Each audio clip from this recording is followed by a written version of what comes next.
Okay, so we'll solve some review problems for Calculus 1, starting with some pre-calculus questions. Since this is a review, I'll be moving a little faster than the usual.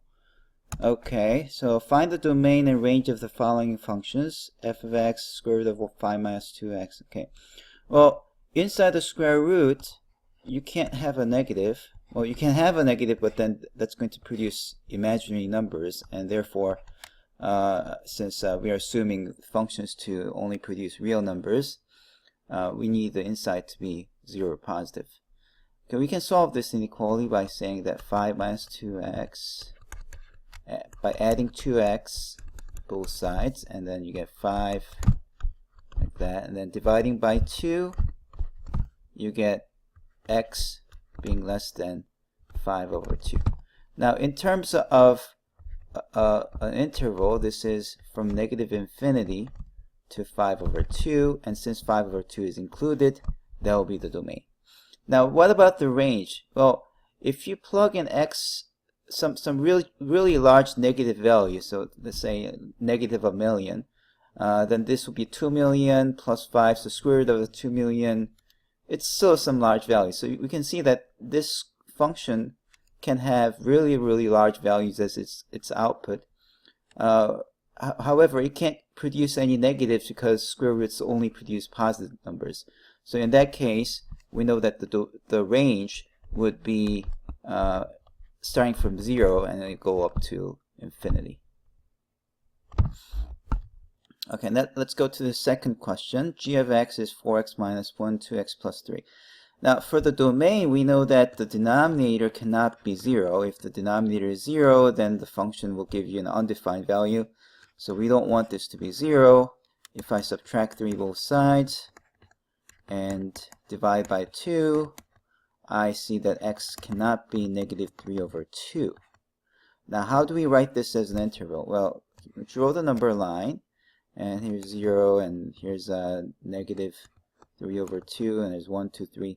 This is the number line, and you're really saying that you can have x can be anything except for negative 3 over 2. So deleting this, you have one interval here, one interval there. Okay, so domain is actually made up of two intervals. One interval from negative infinity to negative 3 over 2, another interval negative 3 over 2 to infinity, and since you have two intervals, you put a u between them.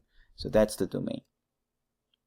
Now, in order to think about the range, you actually need to draw the graph of this thing.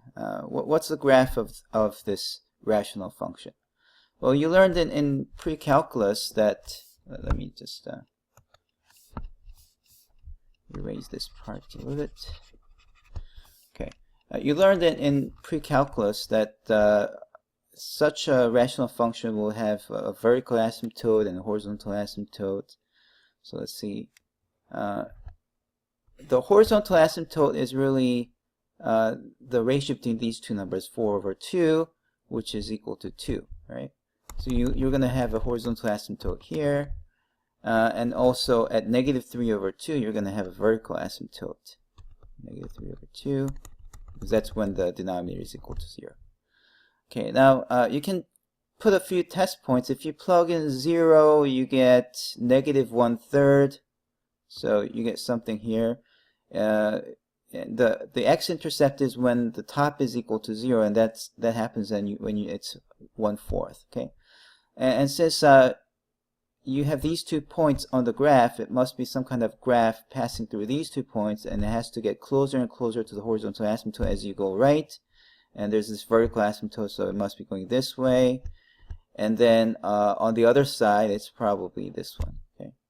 So once you have the graph, then looking at the graph, you see that the output of this function will produce all kinds of height, right? All the altitudes will be produced. So it will go up till infinity. So it can go really high, it can go really low, except it's going to be leaving out this value 2. So for the range, you will be having all possible outputs except 2. Okay. All right, now let's move on to the next question. again, we're still doing the domain and range. Here's a function h of x, which seems very similar to the previous question that we did. However, this requires a totally different approach. You actually need to know that this function here is part of a circle. How? Well, let's introduce y equals the square root of 16 minus x squared. Square both sides is y squared equal to 16 minus x squared. Add x squared both sides, so x squared plus y squared equals to 16. What is this? This is a circle of radius 4, because 4 squared is 16. So you have 4, it's like this. Except we know that y can never be negative because it's the square root. So it's not the whole circle, it's only the top half part of the circle. That is this graph. Okay. Now, looking at this, we see that the least x value is -4, the maximum x value is 4, so that's your domain. The domain is from -4 to 4. Whereas for the range, the height here at this point is 0. Height here is 0, this is 0. And then it goes up, up, up, up. Because this is radius 4, this point will again be 4. So range starts from 0 and it reaches up to the height of 4. Here's the quadratic function. How do you draw the quadratic function's graph? Well, you first need to know the the location of the vertex. And there's a really handy formula for parabolas, -b over 2a, that tells you the x-coordinate of the vertex. Well, here b is 4, and this is 1 times x squared, so a is 1, so you end up with -2 as your x value of the vertex. Now plug this in here, so y is -2 squared plus 4 times -2 plus 7. Let's see, -1 plus 4, that's 3. So we know that at -2, 3, there is this, so here's -2, here's 3. At -2, 3, we know that there's a parabola, and because x squared has a positive coefficient, it's a parabola that's opening up, starting from where -2, 3 is the vertex. Okay. Now looking at this graph, let's think about the domain and range. Domain is not a problem. It's a polynomial. Any polynomial has the domain as all reals. You can plug in any real number to the function and it can evaluate it if it's a polynomial. And then for the range, the lowest point that it reaches is 3, and it can go as high as you want, like this. Okay, so that's the range.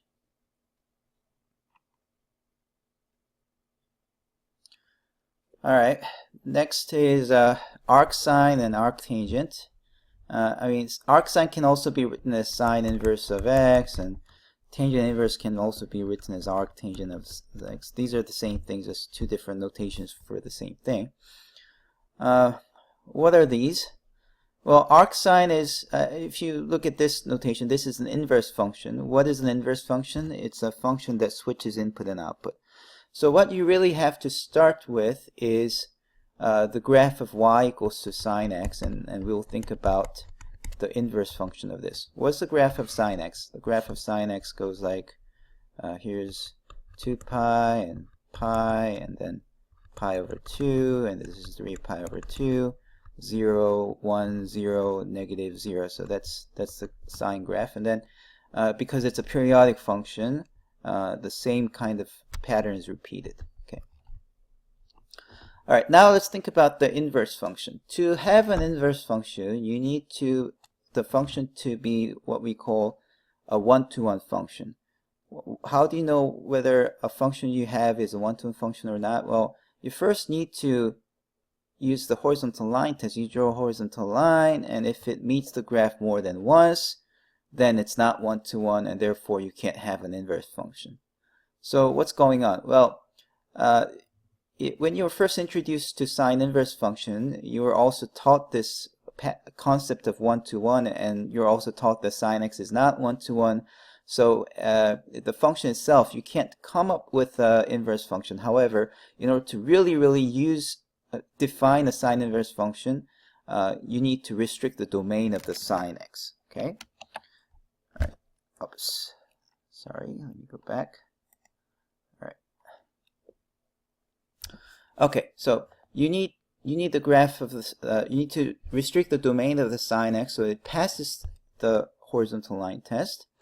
And actually, if you restrict the domain from negative pi over 2 to pi over 2, then this portion of the sine graph will pass the horizontal line test if you only had this. So if you say y sine x with the domain just being negative pi over 2 to pi over 2, then this is what you have. Okay, then this will pass the horizontal line test. All right, now let's think about the inverse function of this blue line. What is the inverse function? Well, first, the graph of the inverse function is what you get after you flip the graph over the y equals to x, over the diagonal. So if this is the diagonal and you had this this kind of graph here, and if you flip it, it goes to the other side. So what you're left with is a graph that instead of going this way, it will be going that way and that way. Okay, so that will be the graph of the sine inverse of x. And what used to be your x values will now be the y values because you flipped over the diagonal.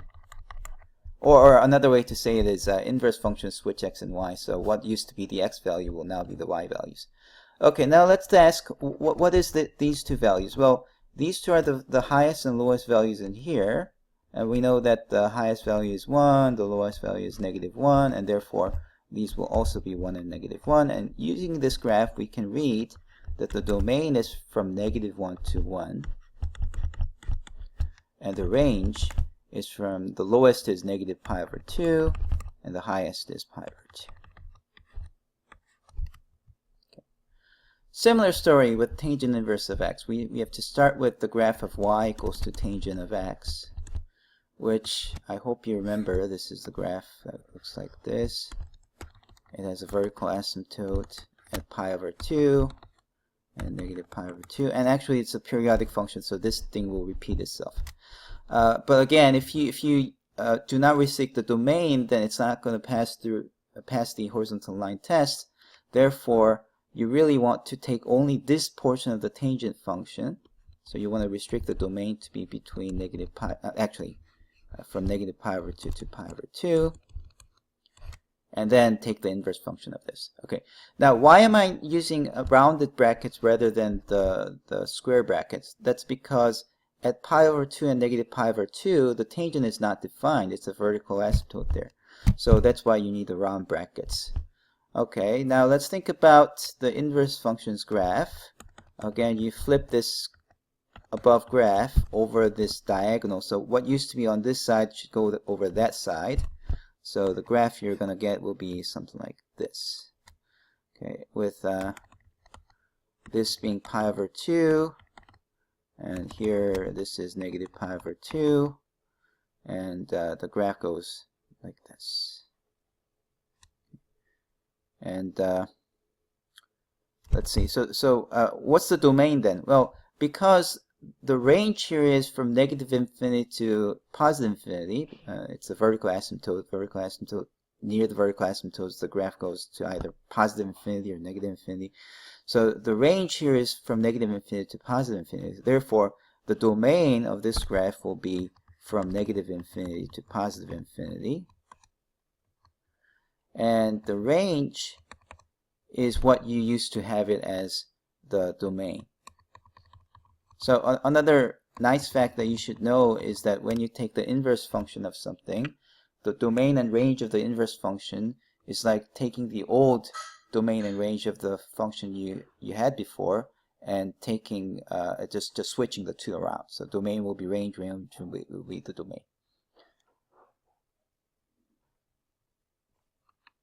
Okay.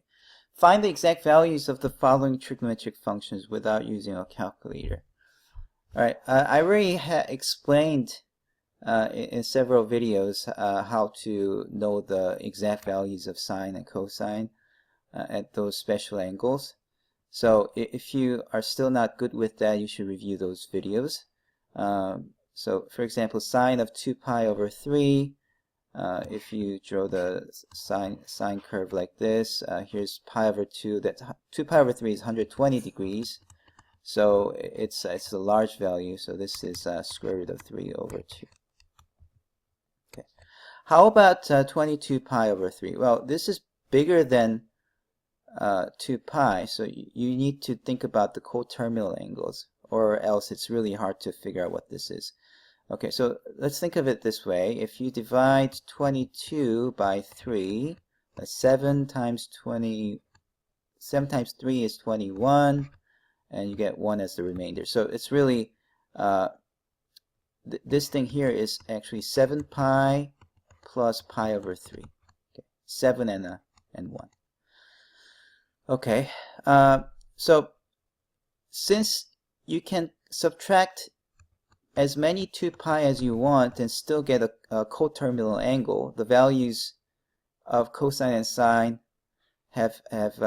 these are periodic functions. So if you subtract 2 pi or add 2 pi, the values don't change. So I can subtract 2 pi to turn this into 5 pi, and then subtract another 2 pi to turn this into 3 pi, and then subtract another 2 pi to turn this into pi. So we see that this is the coterminal angle to this. So coterminal. 22 pi over 3 is coterminal to pi plus pi over 3, which is 4 pi over 3. And at 4 pi over 3, you'll be getting negative 1/2. Okay. So cosine 4 pi over 3 is negative 1/2. Okay. How about the tangent? A nice thing to know about tangent and sines is that these are odd functions, so if you have a minus, you can pull it out. For cosine, it's an even function, so negative just goes away. Right? And that also applies to inverse tangent and inverse cosine, so those are very handy to know. Okay, so I'm going to pull the minus because it's a tangent function. And then this is, tangent is sine over cosine, so it's sine of 5 pi over 4 divided by cosine of 5 pi over 4. And let's see, what are those values? This is sine, that's negative radical 2 over 2, and that's also negative. Okay. And since these two are the exact same, so anything divided by itself is 1, so this just becomes 1, and you get negative 1 as the answer. Okay, secant of pi over 3, what's that? That's 1 over cosine pi over 3. You know that secant is a reciprocal function. And 1 over cosine pi over 3 is 1 over 1/2, which is equal to 2. How about cotangent? That's a reciprocal of tangent. And again, minus, because it's a tangent, I can pull it outside. And then tangent pi over 3 is radical 3. So that's your answer. However, whenever you have a square root in the denominator, you have to rationalize the denominator. So you multiply radical 3 top and bottom, you get radical 3 over 3 as your answer. Cosecant, what is this? This is a reciprocal of the sine, 7 pi over 4. And let's see, 7 pi over 4 at sine 7 pi over 4, it's negative radical 2 over 2. And then since you're dividing, it flips over and you get negative 2 over radical 2. Again, you have the denominator as a radical, so you multiply radical 2 top and bottom, which gives you negative 2 radical 2 over 2. But then wait, 2 and 2 cancels, right? So the final answer is negative radical 2.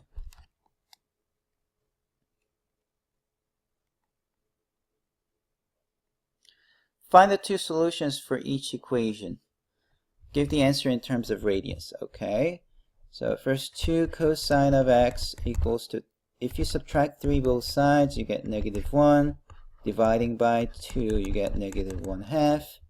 And then we have to figure out when cosine reaches -1/2. So if I draw the graph of the cosine, 2 pi, pi over 2, and then 3 pi over 2.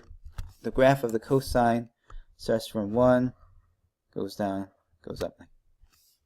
And we know that at -1/2 is a small value, so here's 1, another 1. So these are the two values where x becomes -1/2.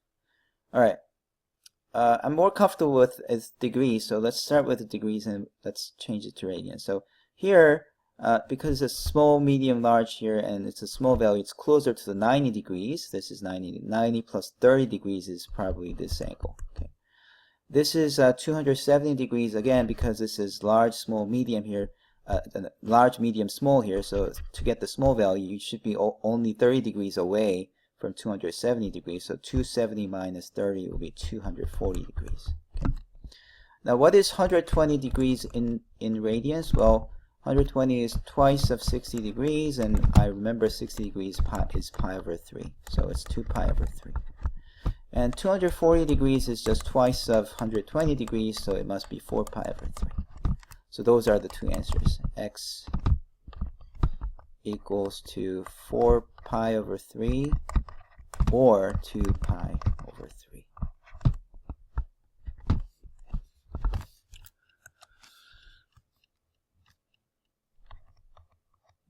Let me rewrite it in black.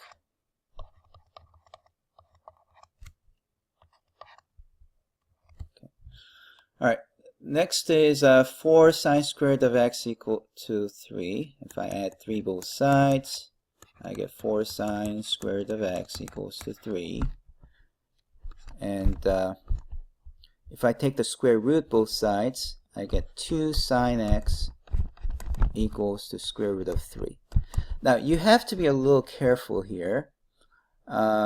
Whenever you take the square root both sides, you need to put a plus and minus, okay?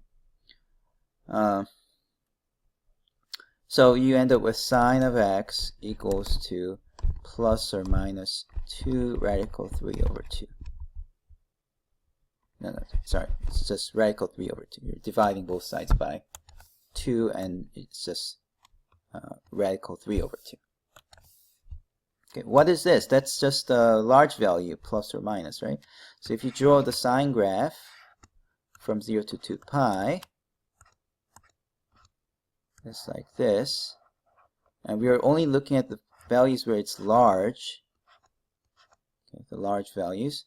And it's 90 minus 30, 90 plus 30, 270 minus 30, and 270 plus 30. So in terms of degrees, you're going to get 60 degrees, 120 degrees, you get 240 degrees, and you get 270 degrees. Okay, and no, sorry, 270 plus 30, so 300 degrees. And these are all multiples of 60 degrees, so we can just peek at what we have over here and use that. So in terms of radians, it's pi over 3, 2 pi over 3, 4 pi over 3, and then 300 is 5 pi over 3. Okay, this time I'm giving the triangle, and we have to find the angle A. We have to represent the angle A in terms of the tangent inverse or cosine inverse or sine inverse. Alright, so here's the angle A. Once you choose this angle, immediately the two legs acquire a name. This leg will be the opposite. Let's call it the opposite because it's the opposite of this angle, and this one is adjacent. Okay. Whereas this is the hypotenuse. Now let's use the Pythagorean theorem to calculate the hypotenuse. Hypotenuse is square root of the 3 squared and 5 squared. So it's 9 plus 25, which is square root of 34. Okay, that's your square root of 34. Okay, now let's think about how to represent it using the tangent. Okay, what is tangent of angle A? Well, tangent is opposite over adjacent, so you need 5 over 3. That means angle A is the tangent inverse of 5 over 3, because after all, inverse functions switch input and output. So this was the output, this angle was the input, now the angle is the output, and 5 over 3 is the input. Okay, so we need to write down 5 over 3 over here. How about the cosine inverse? Well, cosine inverse is, first, cosine angle A is SOHCAHTOA adjacent over hypotenuse, so it's 3 over hypotenuse, which is square root of 34. And let's rationalize the denominator. So if I multiply square root of 34 top and bottom, it's 3 times square root of 34 over 34. Therefore, I get 3 square root of 34 over 34. And then finally, for sine, SOHCAHTOA sine of angle A, so is opposite over hypotenuse, so opposite 5 over square root of 34. Again, rationalizing will give you 5 times square root of 34 over square root of 30, just 34, so that's what goes in here.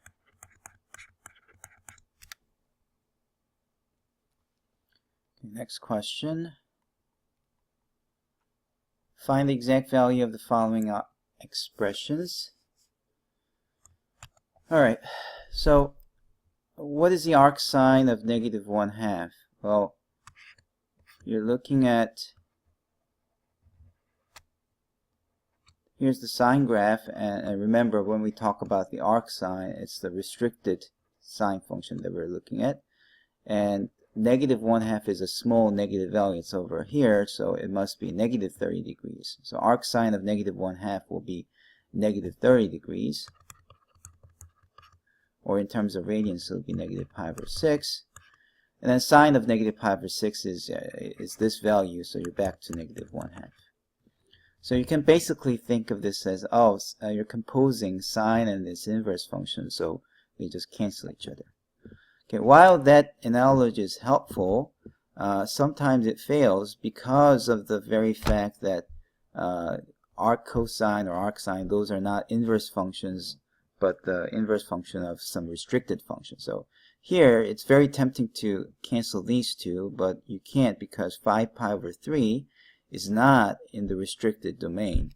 So let me try to explain what I mean. Here's the cosine graph, 2 pi, pi over 2, 3 pi over 2, and cosine graph goes like 1, 0, negative 1, 0, and positive. Now, to make this graph 1 to 1, you have to restrict the domain from here until here. And 5 pi over 3 is bigger than pi, right? 5 over 3 is bigger than 1, so 5 pi over 3 is bigger than 1 times pi. Let's see, what is that? That's actually beyond 270 degrees. This is 300 degrees, so it's somewhere here. So what is cosine 5 pi over 3? It's actually the small value. It's cosine of 300 degrees, so it's a small positive value. So this is really arc cosine of 1/2. And 1/2 is over here, right? Inside this red domain, the restricted domain, the only place that the cosine reaches 1/2 is right here, which is 60 degrees, or in terms of radians is pi over 3. So as you can see, in this case, arc cosine and cosine cannot cancel. And here's what you can do. Anytime you have the arc sine or arc cosine or arc tangent inside, and the other function is outside, you can cancel them if they are the same thing. Sine, arcsine cancels, cosine, arccosine cancels. But if it's the other way, if the cosine is inside and you have arccosine outside here, then you can only cancel if this angle is inside the restricted domain. If it's not, then you actually have to do all this work. Now let's move on to logs. We have to find the value of the logarithm without using a calculator. Alright, so log 5. What's 25? That's 5 squared, right? And what's square root of 5? That's 5 to the 1/2 power. Okay. There's more than one way to do this. But let's try this. Since it's a product, I can split this into addition of 2 logs. And then, now log 5 and 5 cancels, log 5 and 5 cancels, and you end up with 2 plus 1/2, which is 5 over 2. Okay. How about this one? This is log 4. Well, what's 32? 32 is 2 to the 5th power, and therefore you end up with log 4 of 2 to the negative 5. Now here we have a problem because if this 2 was 4, then I can cancel, but because this is 2, not 4, I can't cancel. So we have to do something different this time.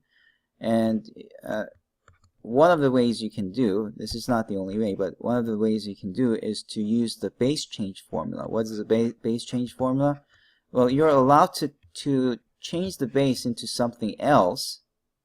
So I want base 2. Why? Because if I use base 2, then it's going to cancel this, right?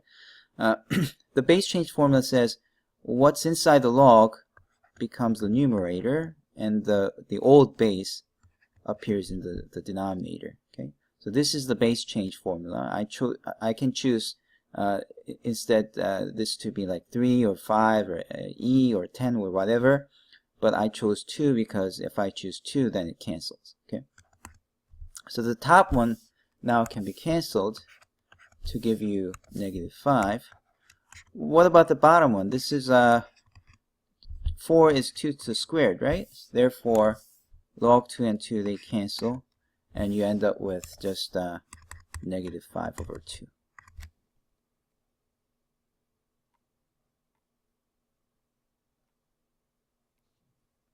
Okay, here we have some exponential and logarithmic equations. Solve the following equation. Let's first add 6 both sides to get 5 e to the 2x minus 1 equals to 20. And then now let's divide by 5. So you get e to the 2x minus 1 equals to 4. And then I have to get rid of that e. How do you get rid of the e? Well, you take the ln both sides, because ln is log with base e. Therefore, it cancels with the exponential function e. So I'm taking ln both sides. Now the ln and e cancel, and you have 2x minus 1 equals to ln of 4. Add 1 both sides, and you get 2x equals to ln of 4 plus 1, and then finally you divide by 2, and you get x equals to ln of 4 plus 1 over 2. Okay, next we have the following equation. You have to be a little careful here. Both sides look extremely similar, but they mean different things. So here, this power 2 is only applied to x minus 2.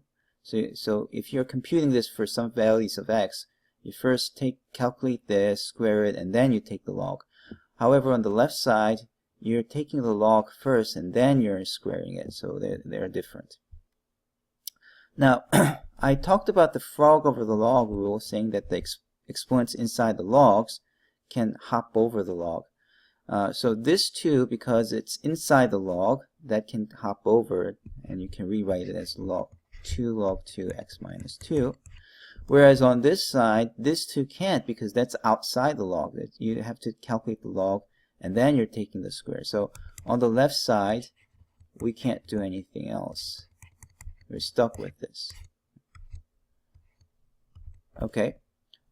Now what you can do is look at this and look at that. They're the same thing. So why not try to solve this using substitution? So I'm going to write down t as log 2 of x minus 2. So that's your t. And I'm going to take this left side and write it in terms of t squared equals to, and the right side with 2t. And t squared minus 2t is equal to 0. I can factor the t out. And so t is either 0 or 2. That's what you get. Okay. Alright, what does that mean? Well, we're not looking for the value of t. We're looking for the value of log 2. We're looking for the x value. So we have to recover the t value. T really was this log 2 of x minus 2. And that is equal to 0 or 2. Okay. So it's either this or 2. And in order to figure out what x could be, you just raise both sides to the power of 2. And then you get the following fact that x minus 2 is either 2 to the 0th power, which is 1, or 2 squared is 4. So finally you get x as either 3 or 4 plus 2 is 6. Use the properties of logarithms to expand the logarithm expression. Okay. Right, this is x squared multiplied to square root of 1 plus x squared, right? And also this square root can be written as 1/2 powered. And the first rule is that if you have a multiplication, you can split them as addition of 2 logs. And exponents inside the log can hop over. Exponents inside the log can hop over the log, right? So 2 can go over, 1/2 can go over,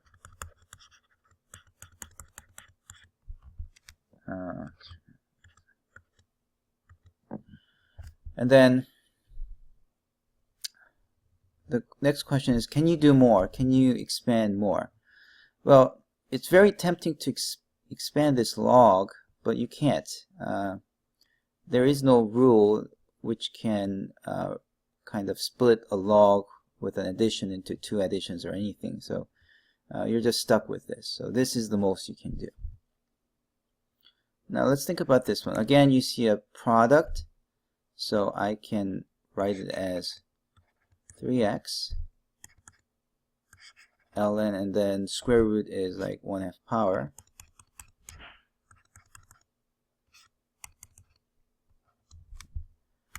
And then see, 3 and x is a product too, so you can split that also.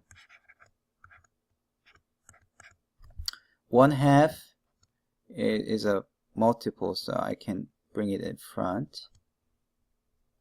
1/2 ln x plus 1 over x minus 1. And then if you do this, it's a division, right? So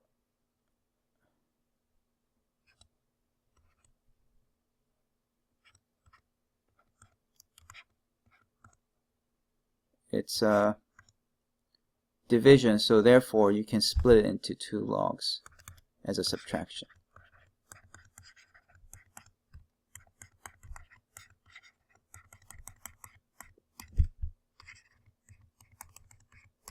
Okay, let's now multiply 1/2 to get the final answer. It's a little long. So ln of 3 plus ln of x plus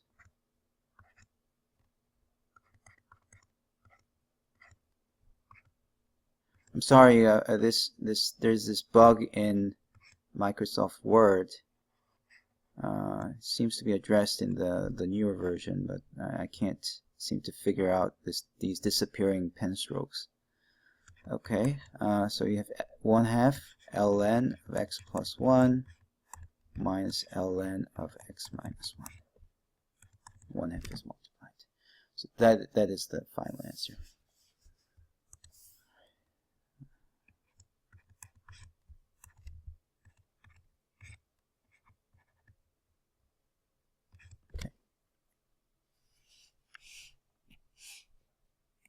Okay, sketch a graph of a function which satisfies the following conditions. Okay.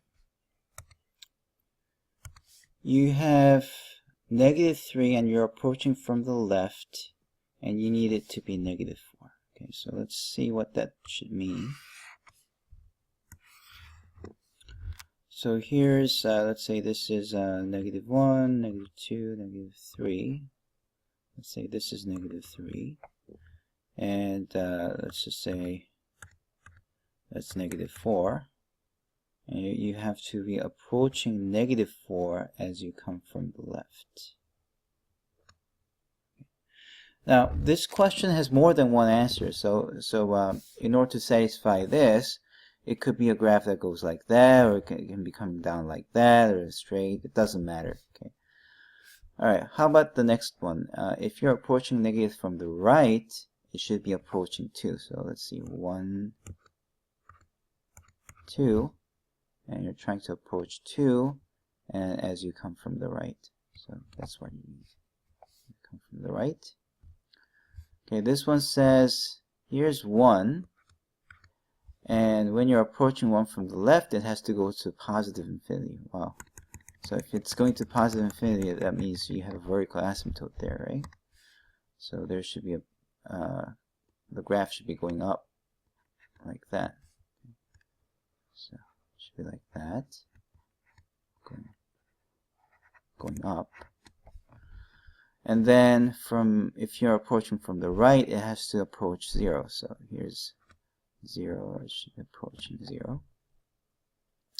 And then the actual value at 1 is -1. So here's -1, and you put a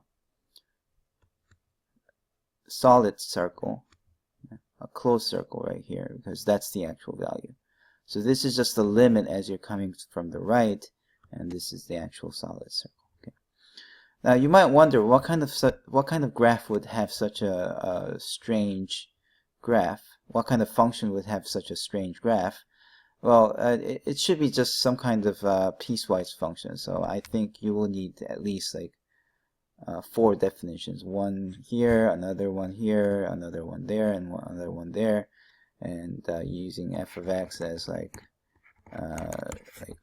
1, 2, 3, 4 definitions with some conditions here. So for example, at x equals to 1, you actually want the f of x to produce -1 here. So you'll need to put a bunch of things to create such a graph. Okay. But luckily, the question is not asking you to construct such a piecewise function. It's just asking you to come up with just one such example.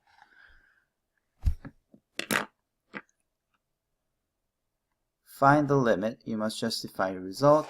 If the limit does not exist, specify whether it diverges to plus infinity or negative infinity, whenever possible. All right. So let's see what happens if I plug in 2. Let's see, 4 times 2 squared minus 18 times 2 plus 20. That's 2 squared is 4. 4 times 4 is 16. Minus 36 is -20 plus 20. Oh, that's 0. Okay, if you plug in 3 times 2 minus 6, that's equal to 0 also. So this is of a 0 over 0 type limit. Okay, and if you have 0 over 0 or sometimes infinity over infinity, those are called indeterminate, because you can't really say where the limit converges to, whether it's going to diverge or converge. You can't figure it out if you just have 0 over 0 or infinity over infinity. That means we need to do more work what kind of work can we do? Well, we can factor the top and bottom and see if there's any kind of cancellation we can do, right? Okay, so let's factor the top. First, everything here can be factored by 2, right? So let's factor out the 2. 2x squared minus 9x plus 10. Bottom here, everything can be factored out by 3, so I'm going to factor out the 3. And then this one, well, we know that x minus 2 should be a factor because we actually plugged in 2 and got 0. So there is this factor theorem which says that if you plug in 2 and you got 0, that means x minus 2 is one of the factors. Okay, so let's try to figure out what can go in here. Well, to create 2x squared, you better have 2x, because 2x times x creates 2x squared. And then to create 10, you better have minus 5, because minus 5 times negative 2 is positive 10. Now the only thing remains for us to do is to check actually if negative 9 is created when you expand this out. If you do FOIL, the outside will be negative 5x, the inside will be negative 4x. Negative 4x plus negative 5x will create negative 9x, and the other ones will be created too. So you know that this is the correct factoring. And then if you compare the top and bottom, we see that x minus 2 can be canceled now. And finally, when you plug in 2, now it's safe to plug in 2 because you don't have 0 in the denominator. So when you plug in 2, you get 2 times, 3 times 2 is 6, 6 minus 5, divided by 3, which is 2/3. So 2/3 is the answer. Okay, how about the next question? Well, for this one, you need to know that limit sine x over x when x is sent to 0, it gives you 0, and vice versa. If you no, not 0, sorry, 1, and vice versa. If you flip this, it's x over sine x. If you send limit x going to 0, you also get 1 because this is the reciprocal of the above, and therefore it should converge to the reciprocal of 1. But what's the reciprocal of 1? It's just 1, right? So these two are true. And actually, what this is saying is that as long as what's inside the sign and what's under here are the same, it's going to converge to 1. So for example, if you had a 5 here and 5 there, if you have 5x, 5x is the same thing, it's going to converge to 1. So let's try to use this fact. Now how do we use that fact? Well, limit x going to 0. First, I can think of this as 1 over 2 times sine of 5x over 1, and 1 over sine of 7x. So if you had this, then if you multiply everything, then you come back to this, right? Now, because I want the bottom to look exactly the same as the top, I want to put 5x down here. I also want 7x up here, because in that way I know what it converges to. Alright. Now, however, the problem is if you multiply these out, it doesn't go back to this. In order for this, what you're writing here, to be exactly the same as that, I need to somehow cancel the 5x and 7x. How do I do that? Put the 5x up here, put the 7x down there, and then you can see that 5x, 5x cancels, 7x, 7x cancels, and everything is same as before. So algebraically, this thing inside is exactly same as this one if you simplify this one. Okay, why make it so complicated? Well, the reason is, now I know that this goes to 1, that goes to 1, and what about this? X and X cancel, so that's just 5 over 7. So after you take the limit, you end up with 1/2 times 1 times 1 times 5 over 7, which is just 5 over 14.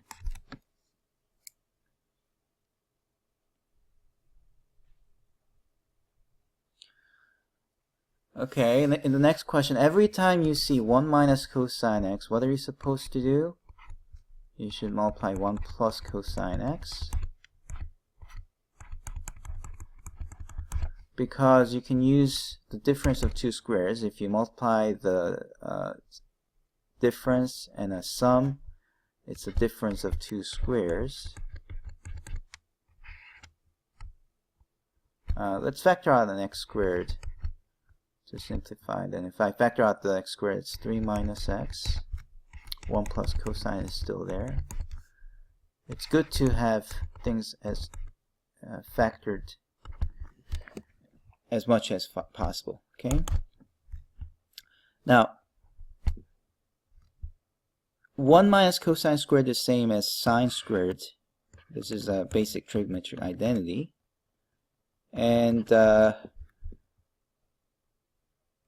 if I think about the fact that you have an x squared on the top and sine squared of x, what is that? That's like x over sine x, everything squared, right? And that's a good thing because we know that that limit is equal to 1. So if I send everything to 0, this just converges to 1. If I plug in 0 here, that becomes 3. And 1 minus cosine of 0. What's cosine of 0? That is 1. So, oh, sorry, this should be 1 plus. Okay. So cosine of 0 is 1. So 1 plus 1 is 2. 2 times 3 is 6. So finally, the answer is 6. Okay, for this one, you can solve it in two different ways. I mean, even without a calculator, you can still try to figure this out numerically. So here's a numerical approach. What if x is like really close to 1, but slightly bigger than 1? So if x is like 1.0001, then the top will be 1.0001 minus 1, and then the bottom will be 1.0001 minus 1 with an absolute value. But since this is positive, the absolute value doesn't do anything. So you end up with 0.0001 on the top, 0.000 on the bottom. So you get 1. So if you are approaching from the right, it looks like the limit will be 1. What if you have x equals to 0.9999? So it's like very close to 1, but slightly less. In that case, 0.999 minus 1 will give you a negative value, and the bottom minus 1 will also give you a negative value. But whereas the top is negative 0.001, the bottom, because of the absolute value, will be positive 0.001, which gives you negative 1. So you kind of see that if you take the limit on the left side, the limit 1 minus will be negative 1, whereas limit 1 plus, the right limit, will give you 1. Since the left limit is negative 1 and the right limit is 1, and they do not agree, the limit does not exist. So that's the proper answer. Now, how would you solve this algebraically? Well, algebraically, that's a little tougher. So, let me first erase this.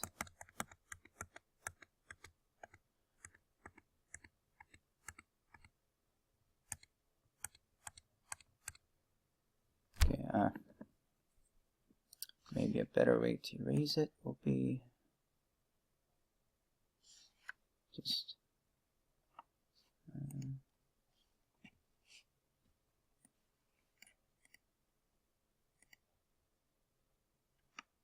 okay, I'm having computer issues. Okay, let me come back.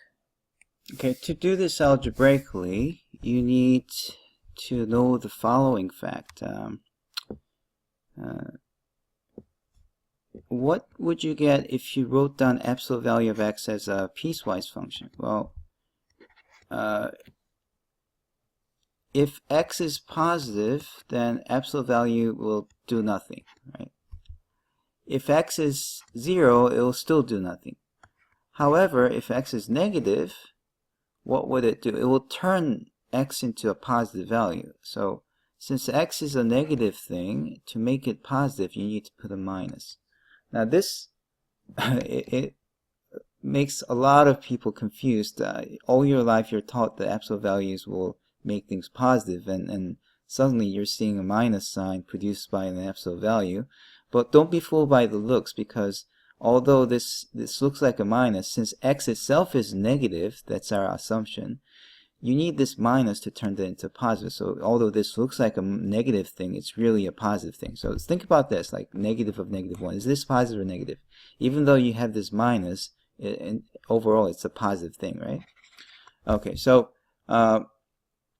if this is what you have, then if you rewrite x minus 1 into piecewise function, now things are slightly different. If x is 1 or greater, then you know that it will produce, this thing inside will be positive or 0.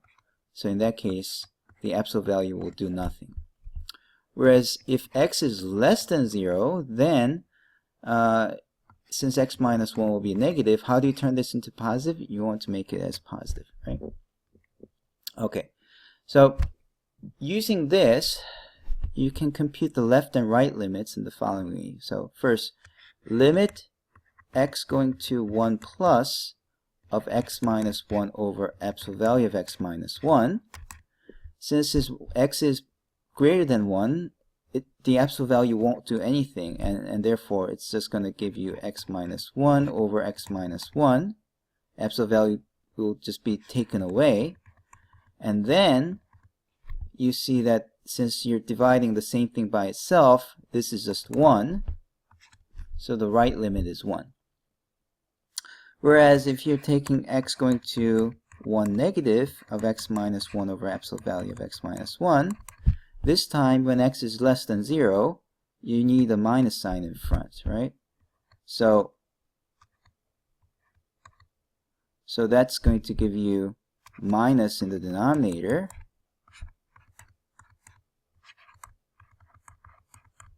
And these two cancel and you get -1.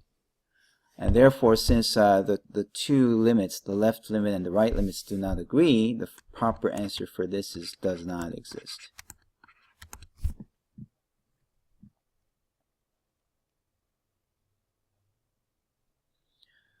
Alright, what about this cotangent?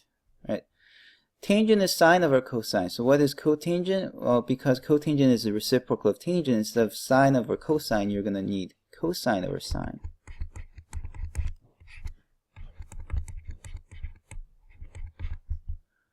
And then if you multiply 2x, if you multiply these two out, you're going to get one of them as this times 2x, and the other one will be cosine 6x sine 3x over sine 6x.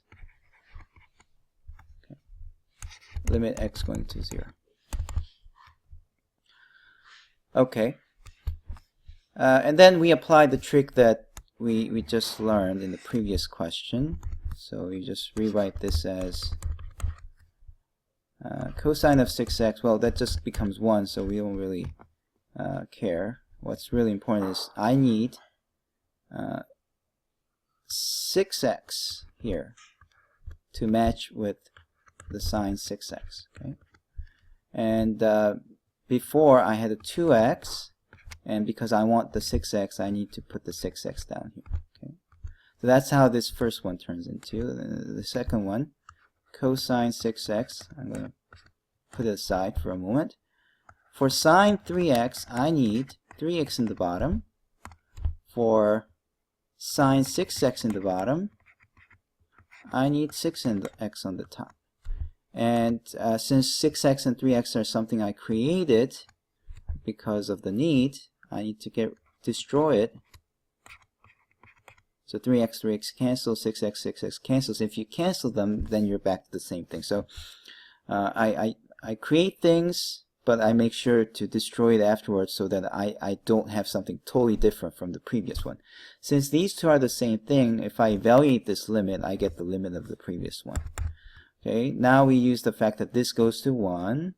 That's cosine 0 is 1, so I have 1 times 2 over 6, that's 1/3.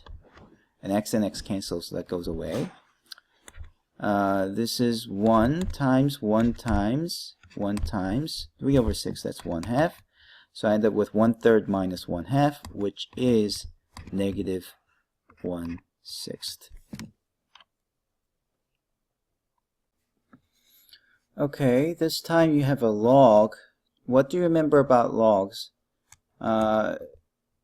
If you have two logs and you have a difference between two logs, that can be a single log, and it becomes a division inside, right? So these two things are now divided inside a single log. Okay, now you can split this into two. Split a single fraction into two inside the log.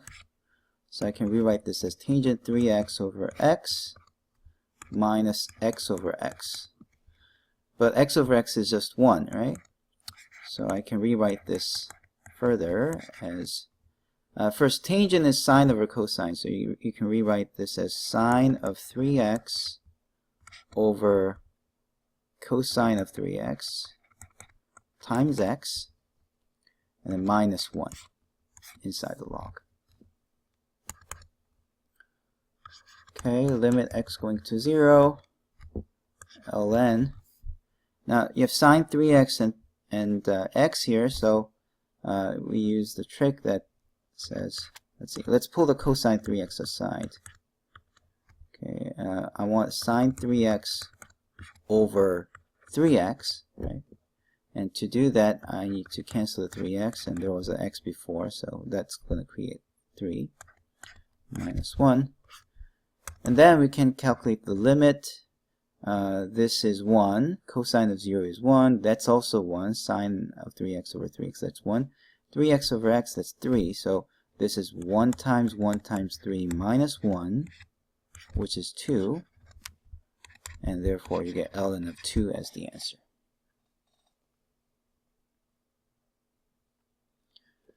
Okay, again we have absolute value. To handle absolute value, we need to use the similar thing that we did before. But before we actually do it, let's try to simplify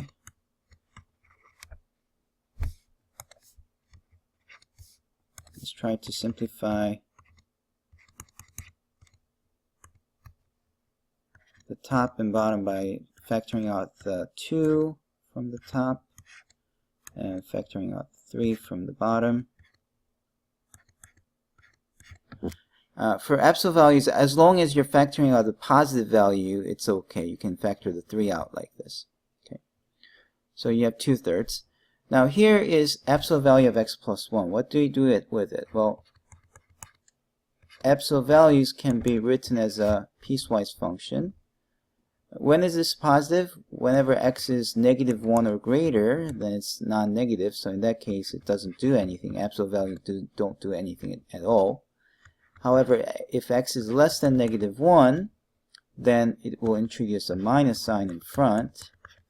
So that's what you get. And because you're sending x from negative 1 minus, this means x is a value slightly less than negative 1. So you actually have to use this definition. Therefore, as you proceed, you have to say this is 2x plus 1. And then this is negative 3x plus 1. There's this negative 1 created by the absolute value thing. And now these two get canceled away. And therefore the final answer is negative 2/3.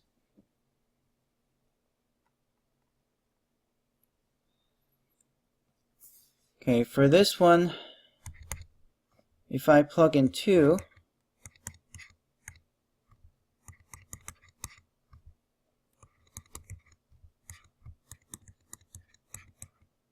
we don't have any 0 in the denominator or anything. So in this case, it's okay to just plug in. That's all you need to do.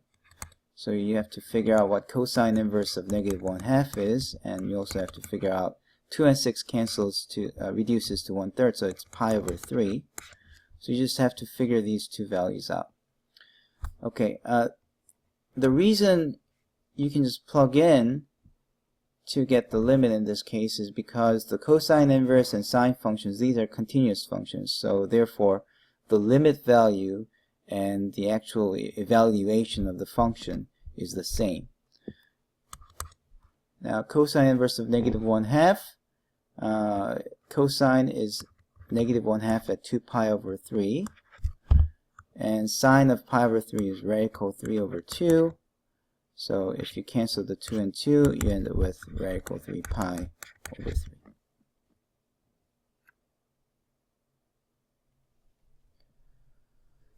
Okay, you see a difference of 2 squares. By the way, in this case, if you plug in -e, you get -e plus e, which is 0 on the top. And if you plug in -e squared, that's positive e squared. E squared minus e squared is 0. So this is, again, 0 over 0 type indeterminate. In that case, you can't really say whether it's converging or diverging unless you actually do some algebra with it. Now the algebra you can do is, look at the bottom, it's the difference of 2 squares, so you can factor it as x plus e and x minus e. And on the top it's x plus e and ln x squared, limit x going to -e, and then you see that x plus e and x plus e cancels, leaving you with limit x going to -e of ln of x squared over x minus e, and this time, even if you plug in -e, the denominator is not negative at all. Therefore, now you can do ln of -e squared. The negative goes away because it's a even power, so -e squared is actually positive e squared, and -e minus e, which is ln of e squared over -2e. Now if you want to simplify this further, notice that this squared is inside the log, therefore you can hop over the log. So it's 2 ln e, -2e, and then 2 and 2 cancels, and therefore you get negative ln of e over e. So that's the final answer. Okay, this time you need to expand this thing. It's limit h going to 0.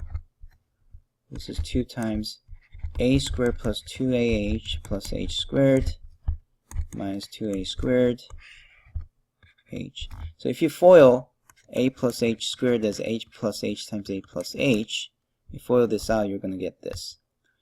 And then since I can multiply 2, let's multiply the 2 out.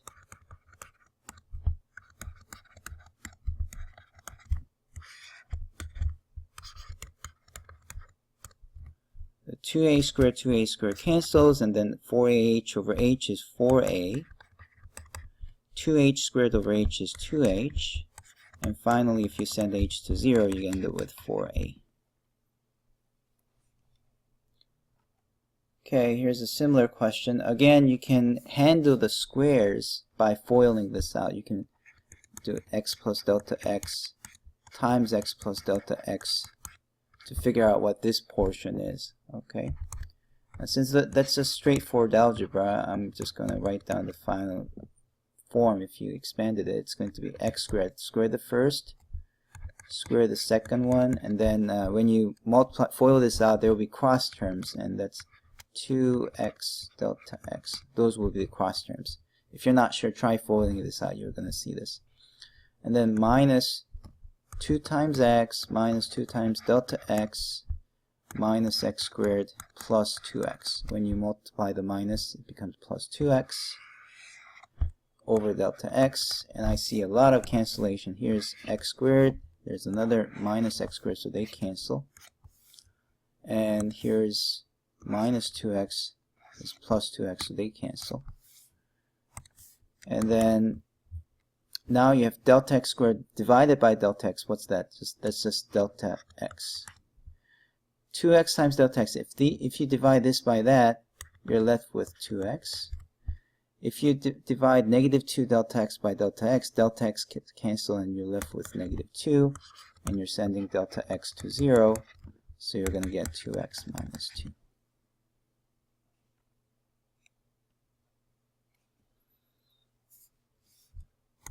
Okay, here you have a negative 1 power, and it's hard to know what to do unless you first write in terms of a fraction, just like this. When you write this in fraction, then you realize, hey, this is a fraction inside a fraction, complex fractions. What do? You have to simplify the complex fractions. Now, there are many ways to simplify this, but the way that I like to do is just to multiply top and bottom by all the denominators I see. Okay, so times 3 plus h.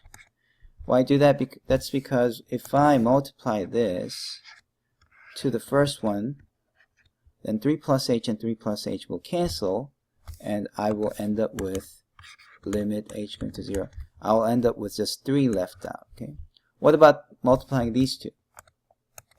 If I multiply this with this, if this gets multiplied to the second one, 3 and 3 cancels, and 3 plus h is what's left.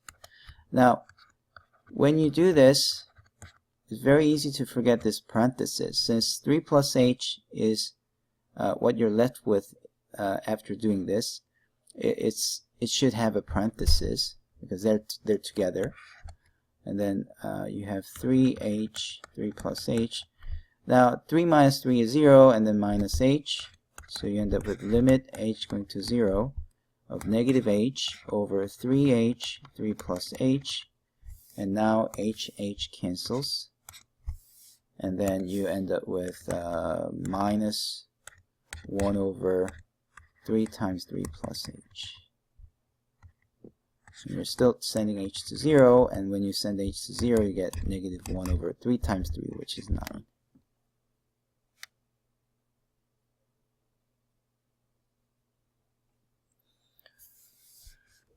Okay, here the top can be factored out as x plus 2 and x minus 2. The bottom one, 5, can be factored out,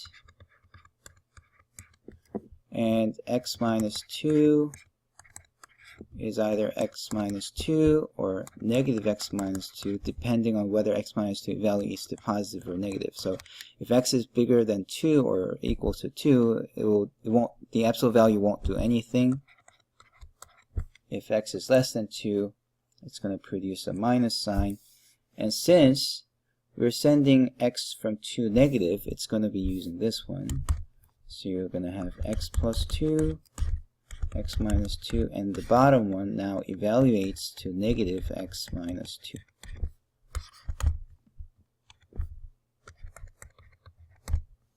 And now they cancel, leaving you with 2 plus 2 is 4, and 5 times negative 1 is negative 5. So the answer is negative 4 over 5. Now, let me just make one more remark. I plugged in 2 minus into here, and I said 2 minus plus 2 is equals to 4. Okay. Why is that? Because 2 minus means it's like 1.99999, and you add 2, that's like 3.999.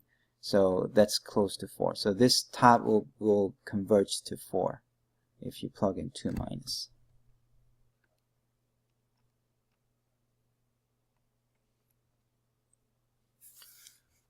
Alright, 3 minus. Let's see what happens if I plug in.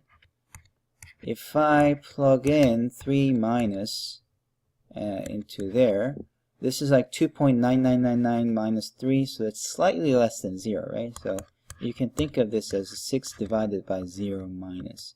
It's something slightly less than 0. Now, if you divide positive finite number by something close to 0, it's going to be either infinity or negative infinity.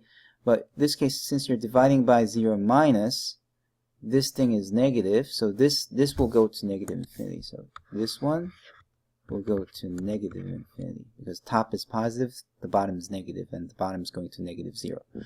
Okay, and now you have negative of negative infinity, so it's 2 plus infinity, which is infinity. So the answer to this is infinity. How about cotangent of x? Well, for this you have to know the graph of the cotangent. Cotangent is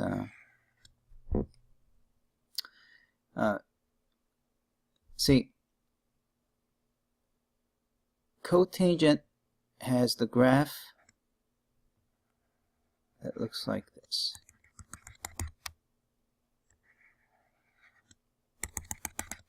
Okay, how do we know this? Well, one way to figure this out will be to write down cotangent of x as cosine of x over sine x. Right?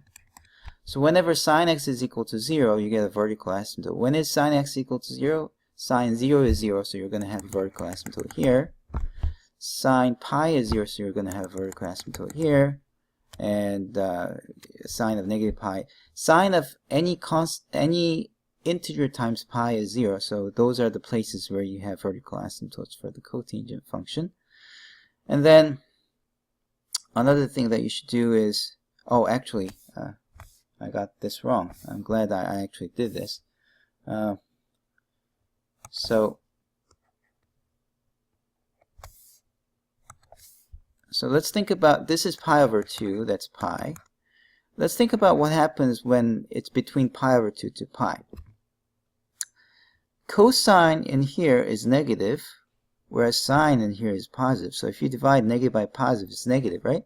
And since this is a vertical asymptote, it has to either go down or up, but because it's negative, it must be going down. Okay? And this side, both are positive, so it must be going up like that. So the graph of cotangent is like this. And then since you're sending pi x to pi from the left side, as you approach from the left, the value of this function goes down to negative infinity. So the answer to this will be negative infinity.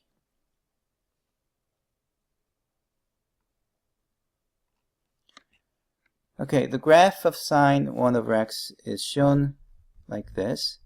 So it's like a graph that goes up and down, and as it goes close to 0 and 0, it goes like, oscillates wildly, right? So in this case, what do you say? The limit does not exist because graph oscillates wildly. It doesn't settle down down to a single value. In that case, you say it converges to that value, but it just goes up and down. So this was one case where the limit does not exist. If you recall, 3 ways that the limit may not exist is when the left and right limits do not agree, and another is when the limit goes to positive infinity or negative infinity, and the third one is when it oscillates wildly. Those are the cases when you can say the limit does not exist.